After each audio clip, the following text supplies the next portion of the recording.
Hello everyone. तो देखिए, जो बायोलॉजिकल कंट्रोल होता है हमारे पास,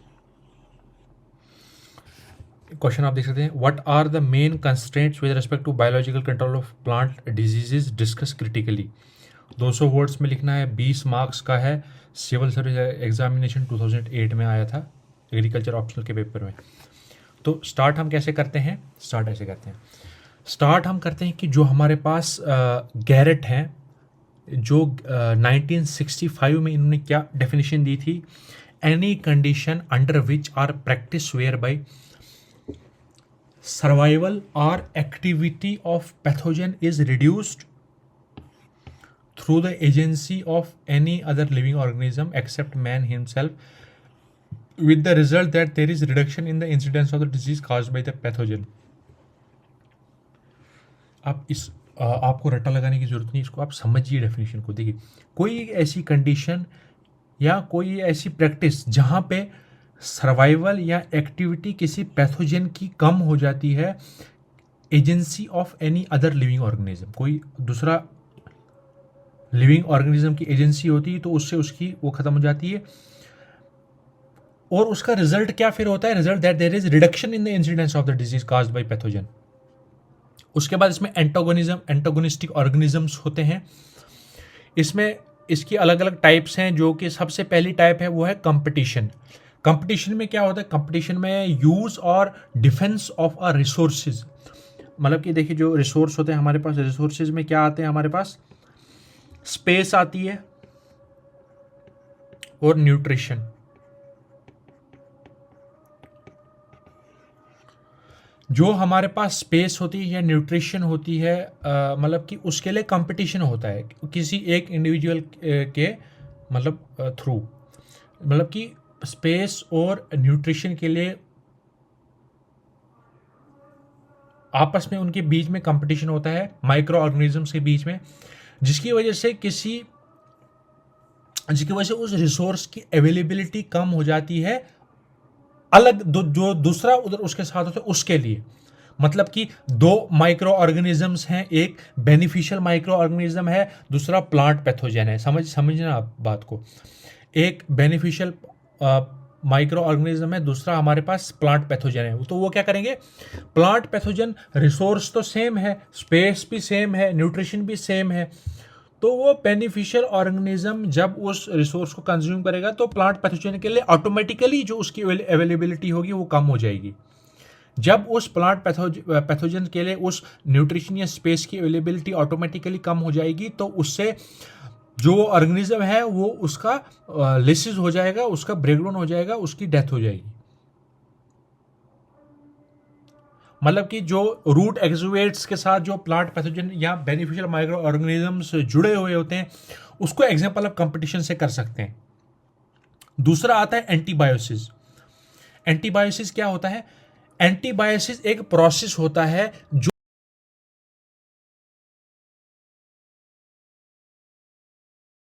एंटीबायोसिस होता है। ये कोई एक कंडीशन होती है जहाँ पर एक या एक से ज़्यादा जो मेटाबोलाइट्स होते हैं वो किसी एक ऑर्गेनिज्म के थ्रू सक्रीट किए जाते हैं, जिसका हार्मफुल इफेक्ट होता है अदर ऑर्गेनिजम्स के ऊपर।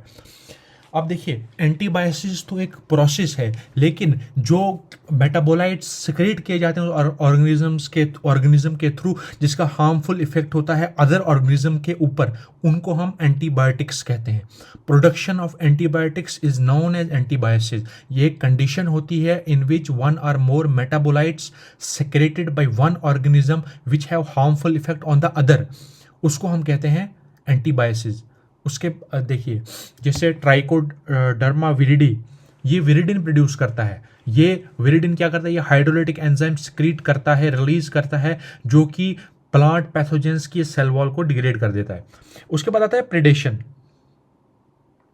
देखिए, प्रेडेशन में क्या होता है? प्रेडेशन एक रिलेशनशिप होता है एक ऑर्गेनिजम्स का दूसरे ऑर्गेनिज्म के साथ। प्रेडेटर प्रे रिलेशनशिप इसको हम कहते हैं, जिसे डेक्टाइलेरिया स्पीशीज प्रेडिशियस फंजाई है। डेक्टाइलेरिया स्पीशीज, डेक्टाइलेला पैरासिटिक निमेटोड है, ठीक है। Bacillus species degrades fungal hyphae. जैसे जो बैसिलस स्पीशीज होता है, ये फंगल हाइफे को, जैसे ट्राइकोडर्मा है वो काइटिनेज प्रोड्यूस करता है, जो कि सेल की लिसिस कर देता है।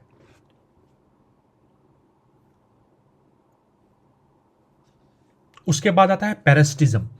पैरासिटिज्म जब होस्ट और पैथोजन के बीच कर होस्ट और पैथोजन के बीच की रिलेशनशिप को हम पैरासिटिज्म कहते हैं। ये जैसे वायरल पैरासाइट्स होती है, ठीक है, होस्ट और पैथोजन के बीच के रिलेशनशिप को हम पैरासिटिज्म कहते हैं। जैसे जो वायरल पैरासाइट्स होते हैं, जो कि वो पैथोजन जो वायरस को अटैक करते हैं, ठीक है। अब वायरस क्या करता है, पैथोजन के ऊपर एक पैरासाइट होता है वायरस, उन वायरस का हम यूज़ करते हैं एज बायोलॉजिकल कंट्रोल एजेंट, जैसे बैक्टीरियोफेजेज आ गए। बैक्टीरियोफेजेज वो वायरसेस होते हैं जो कि बैक्टीरिया को इन्फेक्ट करते हैं, लिसिस करते हैं बैक्टीरिया की। तो हम इन बैक्टीरियोफेजेज को as a biological control agent use कर सकते हैं अपने जो है उसको ठीक करने के लिए, ठीक है। ये एक एग्जांपल है फंगल एंटागोनिस्टिक की। जैसे एक बायो कंट्रोल ऑफ हेटेरोबैसिडियन एनोसोमम बाई फेलियोपस पेनियोफोरा गिगेंटिया, ठीक है। देखिए इसमें क्या होता है, जो हेटेरोबैसिडियन एनोसम होता है, जो कि bulb butt rot conifers trees में कॉज करता है। Heterobasidion infects freshly cut pine stumps and then spreads into the roots.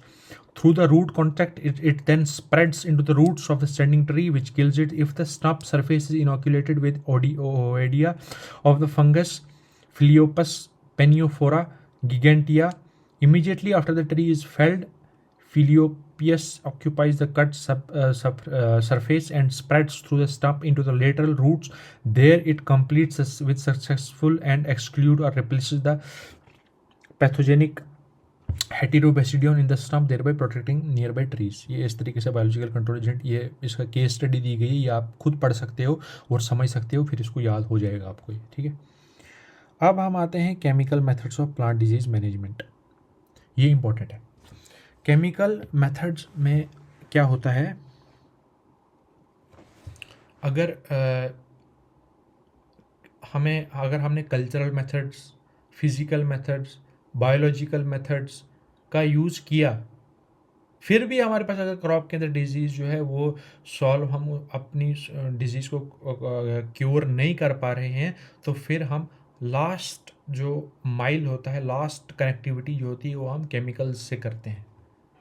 Chemicals हमें फास्ट और क्विक मेथोडोलॉजी है अगर हमें किसी भी डिजीज़ की मैनेजमेंट करनी है और अपनी क्रॉप की ग्रोथ को बचाना है।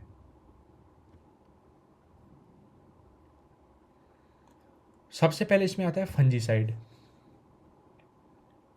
अब फंजीसाइड होते हैं, बैक्टीरियासाइड होते हैं, जो एंटीबायोटिक्स होती हैं, ठीक। इनमें सबसे ज़्यादा आता है इंपॉर्टेंट केमिकल कंट्रोल में सबसे ज़्यादा इंपॉर्टेंट फंजीसाइड ही आता है। फंजीसाइड एक लैटिन वर्ड से डिराइव्ड है।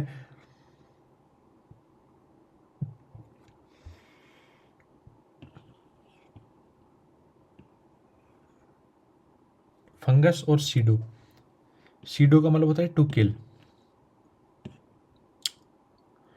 तो on the basis of chemical nature हमने इनको जो on the basis of chemical nature, ठीक है, प्रोटेक्टेंट,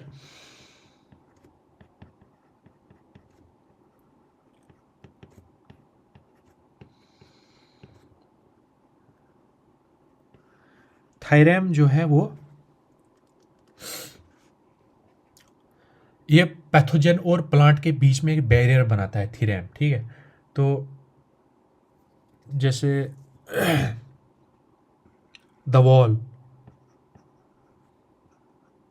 ठीक है, दा से आप याद रख सकते हैं थीरैम, ठीक है।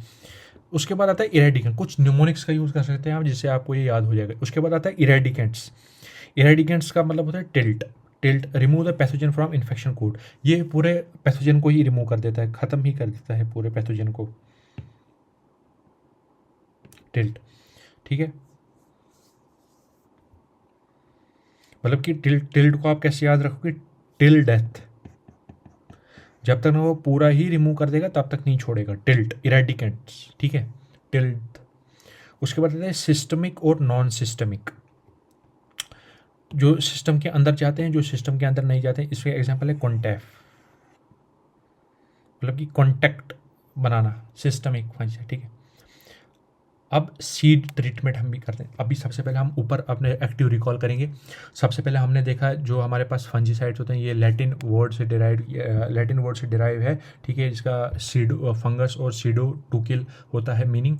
उसके बाद हमने देखा कि जो सबसे पहला हमारे पास हमने देखा जो वो फंजीसाइड जो कि हमारे पास प्रोटेक्टेंट है, प्रोटेक्टेंट की एग्जांपल देखिए हमने थीरैम, ठीक है, उसको हमने वैसे याद रखा था, ठीक है, थीरैम। उसके बाद आता है हमारे पास दूसरा इरेडिकेंट में हमने देखा टिल्ट। उसके बाद हमने देखा जो हमारे पास तीसरा था वो था हमारे पास ये सिस्टमिक या नॉन सिस्टमिक, जिसके एग्जाम्पल हमने कॉन्टैक्ट देखी। उसके बाद हम सीड को ट्रेड भी करते हैं कुछ केमिकल से, जिसकी वजह से हमारे पास सीड जो है वो सीड का जो है वो थोड़ा बच जाता है, जिसमें इंटरनली सीड बॉर्न के लिए विटावैक्स वीसी वाइस चांसलर, विटावैक्स और कार्बनडाजिम ऐसे याद रख सकते हो आप। इंटरनली सीड बॉर्न के लिए हम इसका यूज़ कर सकते हैं। Seed disinfectant, externally seed born के लिए कॉपर कार्बोनेट।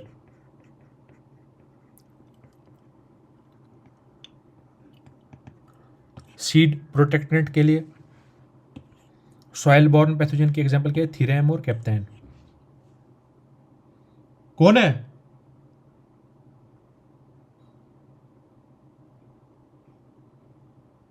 इरफान, इरफान,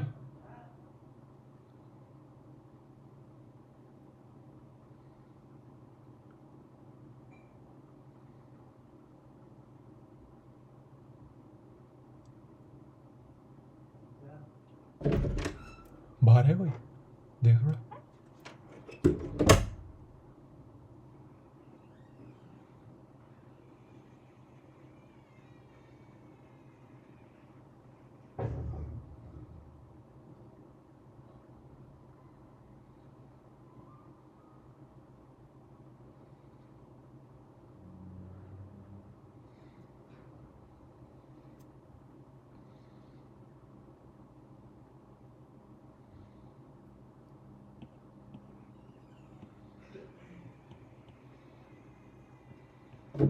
नहीं तो देखिए जो हमारे पास बचपन आता हूँ मैं कुछ 10-15 मिनट में। सीड प्रोटेक्टेंट, अब हम डिस्कस करेंगे सीड प्रोटेक्टेंट्स। इसमें थीरैम और कैप्टान है, थीरैम और कैप्टैन। थीरैम अभी हमने देखा था ये क्या था, एक प्रोटेक्टेंट था, और कैप्टन अभी तक हमने नहीं देखा जो कि सॉइल फंजीसाइड, जिसको हम कैप्टन को सॉइल फंजीसाइड कहते हैं, ठीक है। अब डिस्कस करते हैं हम सल्फर कंपाउंड। अभी देखिए अभी हमने क्या देखा, अभी हमने सीड डिसइंफेक्टेंट देखा जो कि ये इंटरनली सीड बॉर्न के लिए हमने देखा वीसी, मतलब कि विटावैक्स और कार्बनडाजिम, ठीक है, शाबाश। और एक्सटर्नली सीड बॉर्न के लिए हमने देखा कॉपर कार्बोनेट। सीड प्रोटेक्टेंट के लिए देखा हमने थीरैम और कैप्टन।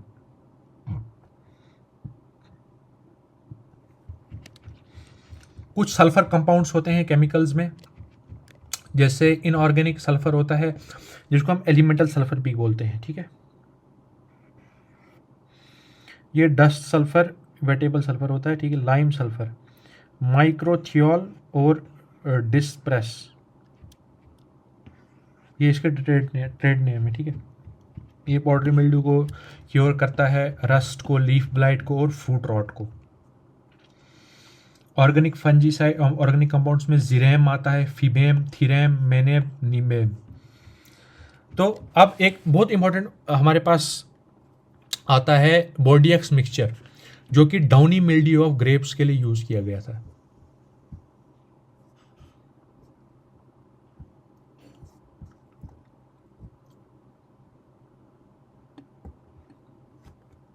ठीक है, ये किसका मिक्सचर होता है, ये कॉपर सल्फेट और कार्बन हाइड्रोक्साइड